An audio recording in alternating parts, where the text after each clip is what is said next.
اس کے دین کے عشق کی طرف لاتی ہے۔ گویا اقبال اس عشق کی بات کرتا ہے جس نے حضرت ابراہیم علیہ السلام کو آگ میں اس طرح بٹھا دیا جیسے کہ وہ پھولوں کے باغ میں بیٹھے ہوں، اور اسی طرح حضرت موسیٰ علیہ السلام کے سامنے دریا نے ایسے راستہ دے دیا جیسے وہاں سے کبھی پانی ہی نہ گزرا ہو۔ اور اسی طرح ہم دیکھتے ہیں کہ حضرت محمد صلی اللہ علیہ وسلم جو طرح طرح کی تکلیفیں سہنے کے باوجود اللہ کا حکم ملنے پر مکہ سے چلے گئے، مگر انہیں کب چین سے بیٹھنے دینا تھا؟ اس عشق نے جو انہیں آدم علیہ السلام کی اولاد سے تھا، اور وہ یہ چاہتے تھے کہ آدم علیہ السلام کی اولاد کو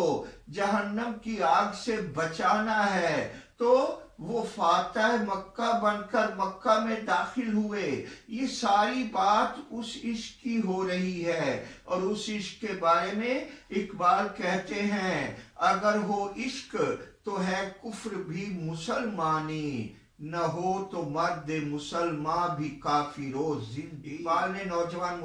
مسلم کو تدبر کی دعوت دی ہے کہ سوچ کر، بچار کر اور غور و فکر کرنے سے آدمی کسی نہ کسی نتیجے پر پہنچتا ہے۔ وہ کہتے ہیں کہ غور و فکر کرنے پر تجھے معلوم ہوگا کہ تو ایک مجنوں ہے، اور جس ذات سے تو عشق کرتا ہے اسے تو عرش پر کیا ڈھونڈتا ہے؟ اسے اپنے اندر دیکھ، اپنے دل میں جھانک، وہ تیرے دل میں موجود ہے، مگر افسوس کہ تو نے کبھی اپنے آپ پر بھی غور نہیں کیا۔ حقیقت تو یہ ہے کہ من عرف نفسہ فقط عرف ربہ، جس نے اپنی ذات کو پہچانا اس نے اپنے رب کو پہچانا، اور جس نے اپنے رب کو پہچان لیا پھر کائنات کے تمام راز اس کے سامنے راز نہیں رہتے، کوئی راز اس کے سامنے پوشیدہ نہیں رہتا، سارے راز واہ ہو جاتے ہیں، اور وہ ہتھیلی پر پوری دنیا کو ایسے دیکھتا ہے جیسے ہتھیلی پر ایک سرسوں کا دانہ، ایک رائی کا دانہ یا ایک تل کو دیکھا جاتا ہے۔ حقیقت میں وہ ذات انسان تیرے اندر موجود ہے، تو اسے اپنے اندر دیکھ، پھر تو بھی کہہ اٹھے گا کہ دل مرد مومن مقام خدا است، مسلمان مرد کا دل خدا کا مقام ہے، وہاں خدا موجود ہے، اور اگر دل میں خدا موجود ہے تو پھر محمل بھی تو ہے، تو نے ہی لیلا کو اپنے اندر بٹھایا ہوا ہے، اور اپنے آپ سے اگر تو محبت کرے گا تو یقیناً تو خود آشنائی حاصل کر لے گا، اور خود آشنائی کو خدا آشنائی مانا جاتا ہے۔ گویا جو خود شناس ہو گیا وہ خدا شناس ہو گیا، اس لیے لیلا تیری بھی تیرے اندر ہی موجود ہے۔ اقبال اس شعر میں دیوانگی، سچی لگن اور عشق حقیقی کو مومن کا ترائے امتیاز قرار دیتے ہیں۔ وہ کہہ رہے ہیں کہ ابھی تمہاری لگن اور عشق مکمل نہیں، تمہیں اپنے اندر ان جذبات کو نئے سرے سے بھڑکانا ہوگا، غور و فکر کی نئی منزلیں طے کرنا ہوں گی، اور نئی نئی اختراعات کے ذریعے نئی نئی ایجادات کی سہولتیں حاصل کرنا ہوں گی، اور یقیناً تو پھر اپنی عظمت کا سکہ بٹھا سکے گا۔ اور اس بات کو جگر مراد آبادی نے اس انداز سے بیان کیا ہے کہ کاروبار جہاں سنورتے ہیں